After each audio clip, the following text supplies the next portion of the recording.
Greetings, Earthlings. How y'all doing out there? This is Lucid Man LM8. Welcome to Elevate Consciousness. And today we're going to talk about Matrix Resurrections. The Matrix represents the dream world. To wake up is to become lucid, awake in the dream. Neo and Trinity represent the archetypal man and woman that have lost their awareness due to becoming re-immersed in the illusions of the Matrix. They both enjoy all of the superficial pleasures that the Matrix, aka the material world, has to offer. Status, security, yet they both feel empty.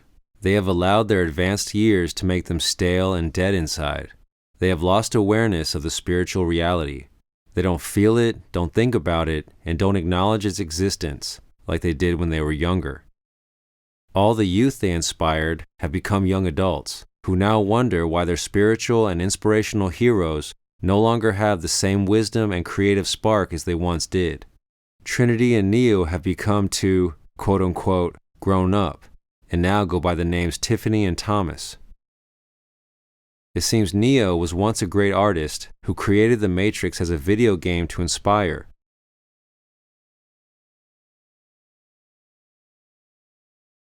But now he has gone completely corporate, only in it for the money. He now creates soulless products that sell based on the name brand that the Matrix carries. What once offered his fans a great cathartic and spiritual release from the pain of life has become vapid and fake. The creation of art has been taken over by businessmen who know nothing about soul, feeling, or spirit. They only know about the bottom line, making money. As Alan Moore said, it's not the job of the artist to give the audience what the audience wants. If the audience knew what they needed, then they wouldn't be the audience. They would be the artists. It is the job of artists to give the audience what they need. Desire and fear, baby. Just give the people what they want, right? To be an artist is an elite experience that means being able to tap into what it means to be truly human for the sake of pure creation.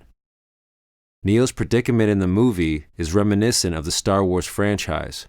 Despite the improvement in CGI special effects technology and all of the millions of dollars and hours of work spent on it, the Star Wars sequel trilogy was wholly unable to resonate with audiences the way it did with the original trilogy for one simple reason: lack of an authentic artistic vision, lack of soul. These kind of movies and entertainment are like eating junk food. Sure, it fills you up at first, but without the vitamins and minerals you need, they end up leaving you empty inside. Ironically, and no doubt intentionally, the majority of the Matrix 4 movie, with all of its rehashings, is just like that, a meta-story that is an empty shell of a film, though it still has some interesting lessons that can be learned from it. It's like in the movie Hook, where Peter Pan grew up and forgot about Never Never Land. To go to Never Never Land is to realize that life is a dream, that the Matrix exists. To wake up in this dream means to realize that everything is impermanent.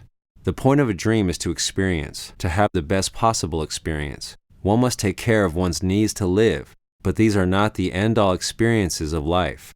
Life is ultimately about more than survival and pleasure. The greatest experiences are love and authentic beauty, to have a truly aesthetic experience. That's why Trinity wants to paint rainbows. This experience of being spiritual is childlike, innocent and pure, without fear of failure or lust of desire. It is Willy Wonka's world of imagination.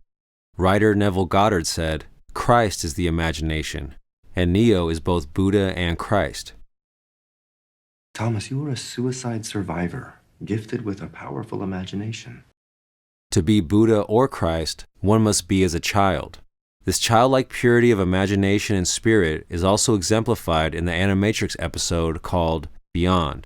You can check out that video analysis called Animatrix Decoded Beyond the Rainbow. The rainbow symbolizes the bridge from the material world, aka the Matrix, to the spiritual world. Neo and Trinity seek to bring more inspiration and true joy to the dreamers of the Matrix, to the everyday people. The analyst represents the mind control of society. As a psychological analyst, he is society's authority on reality as well as mental health, though really his purpose is to keep Neo from discovering his true self. He is not there to cure Neo's anxiety, but to treat Neo's psychological symptoms only, and keep him dependent on the symbolically antidepressant blue pills, which serve to actually turn off his emotions. Thus, Neo feels dead inside. The analyst is correct that people often react to their own emotions instead of facing the facts of reality that they don't want to deal with. But on the other hand, our feelings are also a kind of intelligence that can guide us towards certain truths as well. The key here is the balance between logic and emotion, and using each in the appropriate scenario. The psychoanalyst of modern society can prescribe you daily pills that are supposed to turn off the pain of living, but can they truly mentally heal you? Can they teach you how to be inspired, how to be naturally at peace, how to love, or how to become enlightened? The answer is no. Modern psychology may have a lot of useful information, but total understanding of the human psyche and soul requires more than a bunch of books and a college diploma. The analyst's job is to keep you functioning as you are, a cog in the machine, so that he may profit off of you, like getting energy from a battery. Modern psychology has endless disorders to diagnose you with, disorders that seem primarily to be problems in first world countries and non-existent everywhere else. The analyst's job is not to wake you up to greater awareness, but to keep you asleep in a fog. As Jor-El says in Man of Steel, what if a child dreamed of becoming something other than what society had intended? What if a child aspired to something greater? Furthermore, this analyst is here to convince you that all that exists are the possessions, pleasures, and machinations of the material world. His point is that there is no spiritual realm, there is no true bliss, there is no higher self, there is no deeper reality than what we see before our eyes every day. And this is exactly why many people of modern society live a life that is superficial, hopeless, and without deep meaning. The butterfly in his office is a symbol that represents dreams and illusions. It has also become a symbol of mind control manipulation. The analyst has brainwashed Neo into becoming a split personality where he's hypnotized into thinking that fantasy is reality, and the actual reality, the memories of which that are buried deep in his subconscious, is just a dream. Memory, symbolized by the ship named for the goddess of memory, Mnemosyne, is one of the basics of our reality. When you lose your memory, you lose your reality, which is what has happened in Neo and Trinity. Morpheus points out that human memories are fallible, again questioning the truth of reality via memory. I.O., like Zion, could be said to represent the unconscious and subconscious mind. The subconscious mind houses all of the truths we can't handle about ourselves and about the world. It contains our forgotten and repressed memories. Carl Jung said, "Until you make the unconscious conscious, it will direct your life and you will call it fate." Without awareness, there is no freedom and there is no self-control, just reactions to fear and desire. People want to be unconscious because it's easier and less scary than looking at our own inner darkness, which is why Neo and Trinity are the heroes. They have the bravery and humility of facing and accepting the whole truth, while letting go of their illusions of safety. The strawberry symbolizes the joy and sweetness of life that the inhabitants of I.O. are keeping alive through technology and sheer force of will. The victims of the swarm effect represent humans being easily manipulated into destructive behavior by an overload of self-reaffirming information. They are non-individualistic cult members who operate by peer pressure and not by truth. They do not have the courage of Neo and Trinity of having their illusions shattered.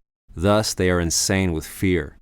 Neo and Trinity are able to wake up because deep down they have a longing for a spiritual experience. With this deep longing for a higher existence, their subconscious finds a way to bring it into manifestation.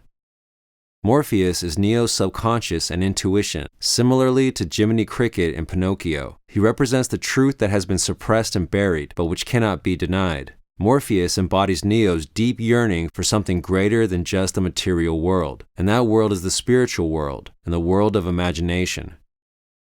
The Matrix is a very real dream. Dreams are meant to be a thing of enjoyment, and once you realize you are dreaming, you can do all kinds of amazing things. In a dream, you actually can fly, and to the subconscious, this experience is 100% real. Once you have become a lucid dreamer, once you have become spiritually awake, you can have more creative control over your own destiny and enjoy life to the fullest. You can enjoy a truly beautiful life. Neo's spirit animal is the black cat. With a foot in both worlds, the black cat is the energy of magic and mystery, a living reminder that there is more than just the mundane realm. As déjà vu, the cat is a reminder that life is but a dream, and not all is as it may seem. In Ode on a Grecian Urn by John Keats, he writes, "Beauty is truth, truth beauty. That is all ye know on earth, and all ye need to know." I hope you enjoyed that. If you did like it, please like, comment, share, and subscribe. Thank you for watching, and remember, elevate consciousness constantly.